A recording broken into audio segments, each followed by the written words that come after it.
Yon. Hi guys! Andito tayo today sa ECPC Oasis Pasig Branch. Today may deal tayo 2 pieces laptop. Sa akin 2 pieces. Gagamitin daw nila sa work from home, then sa pang-gaming din.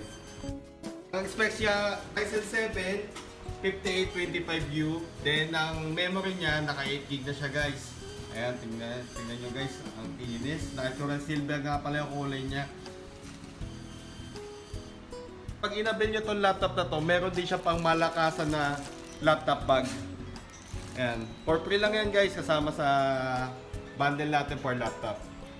So ito nga palang Ryzen 7 na to, nabili lang ng customer sa halagang 36,995. So ayun na nga guys, nasilip nyo na yung 2 pieces laptop na binili ni customer. Tsaka nga pala, via Lalamove to, same day delivery. Payment first po tayo. Peace.